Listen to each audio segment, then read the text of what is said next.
একটানা বৃষ্টির জেরে জলের নিচে তারাপীঠ মহাশ্মশান। বৃষ্টির জেরে দ্বারকা নদীর জলস্তর বৃদ্ধি পাওয়ায় এই বিপত্তি। পরপর কয়েকদিন লাগাতার বৃষ্টি আর তার জেরেই জলের নিচে চলে গেল তারাপীঠ মহাশ্মশান।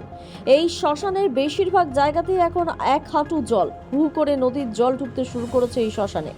যদিও মন্দিরের জায়গাটি এখনো সুরক্ষিত রয়েছে, এই শ্মশানের সাধকরা কৌশিকী অমাবস্যা থেকে শুরু করে কালীপুজো ও বছরের অন্যান্য দিনগুলিতে তন্ত্র সাধনা করার জন্য ভিড় জমান। ফলে এই অংশ জলের নিচে চলে যাওয়ায় অসুবিধায় পড়েছেন সাধকরা এবং স্থানীয় ব্যবসায়ীরা।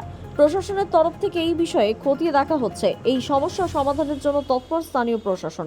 প্রথম কথা, আমি যদিও এখানে থাকি না, কিন্তু বহু বছর থেকে আমি এখানে আসছি, প্রায় প্রতি মাসে আসি। এবারে এখানে আমি আজ অব্দি এরকম জলস্তর বাড়তে দেখিনি।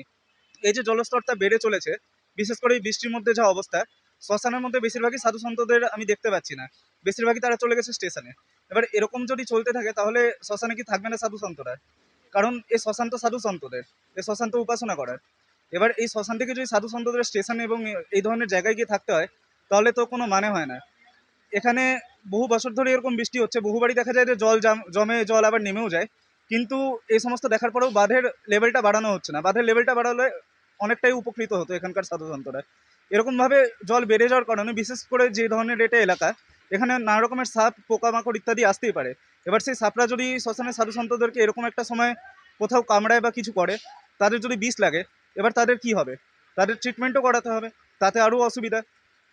এবারে ব্যাপারটা হচ্ছে যে এই যে পরিস্থিতি, এখানে এই যে সাপখোপ আসতে পারে, এই যে জল জমে গেছে, সাধুসন্তরা যে এখানে নেই, তো আমি বলবো না যে সাধুসন্তরা আতঙ্কিত, কারণ তারা তো ঘর পরিবার সব কিছু ত্যাগ করে আসে, কিন্তু তারা যথেষ্ট অসুবিধার মধ্যে এখানে আছে।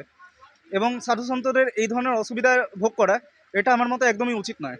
এই শ্মশানের যদি একটু সংস্কার করা হতো, বিশেষ করে যদি যে ড্যামটা আছে, ড্যামটার যদি লেভেল বাড়ানো হতো, তাহলে শুধুমাত্র আমাদের মতো সাধারণ মানুষ যারা এখানে এসে এখানকার সাধুসন্তদের কাছ থেকে বহু কিছু শিখে আমরাও উপকৃত হতাম, এবং এখানে যে সাধুসন্তরা নিবাসী আছে তারাও বহু উপকৃত হতো। এটুকুটাই আমি বলতে চাই।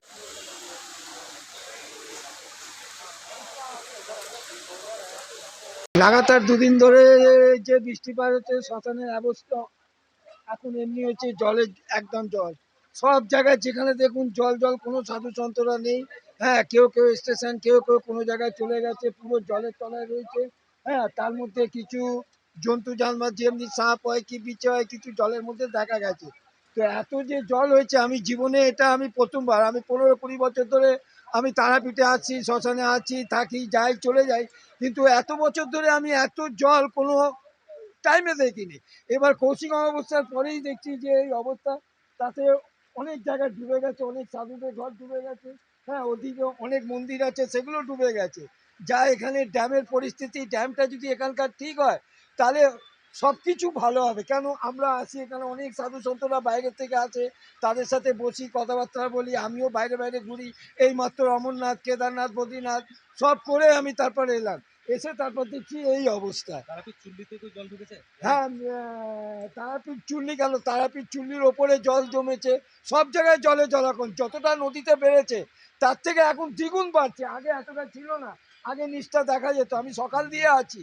হ্যাঁ, কিন্তু এখন যা দেখা যাচ্ছে, হ্যাঁ, মৃতদেহকে নিয়ে আসা হচ্ছে, তারপর রাখা হচ্ছে, তারপর তাও তাকে পোড়ানো হচ্ছে। হ্যাঁ, শ্মশানে যে জলের অবস্থা আছে, কিন্তু একটু নিচে আছে, ওপরের দিকে নেই। দ্য সহজ পাঠ, সহজ কথা, সঠিক তথ্য।